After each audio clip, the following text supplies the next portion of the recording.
Here are a couple of key points I'd like to share with you. Take a long, hard look at your beliefs. Here's an example.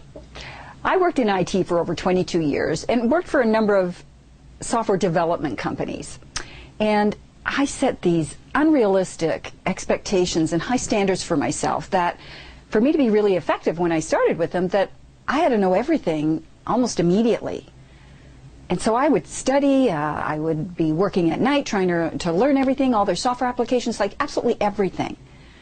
And the strange thing is, when I hired people, I would give them about 2 weeks to really get a handle on everything and get familiar before I would even consider giving them a major project. So if I gave them permission to take time to learn, why didn't I do it for myself? This is what are called limiting beliefs. And beliefs are thoughts that we think over and over again until they become a belief.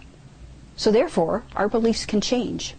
So we put these unrealistic expectations of ourselves, like people who are trying to be perfect, trying to prove themselves to people, or people who are just trying to please others at the expense of their own emotions. These are limiting beliefs. So ask yourself the question, am I hanging on to beliefs that I learned as a child or a young adult, or even something just recently that isn't serving me, that isn't benefiting me, and is causing me stress? The second key point is your emotional needs. Giving of yourself to others is a wonderful feeling, isn't it? And putting others' needs before your own is very commendable when it's appropriate.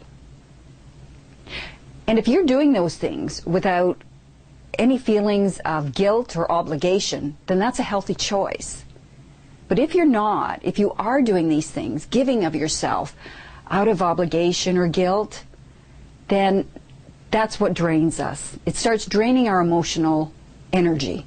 More so if your emotional needs aren't being met anywhere else. And this is where the danger lies. If we're not feeling our emotional needs are being met, then those feelings can turn into frustration, jealousy of others, anger, just to name a few, which can then cause a domino effect in your overall well-being. So pay attention to your emotions or feelings. They're your inner guidance system, and then act on them. Do something for yourself that brings you joy for you, just you. It's what we need to survive.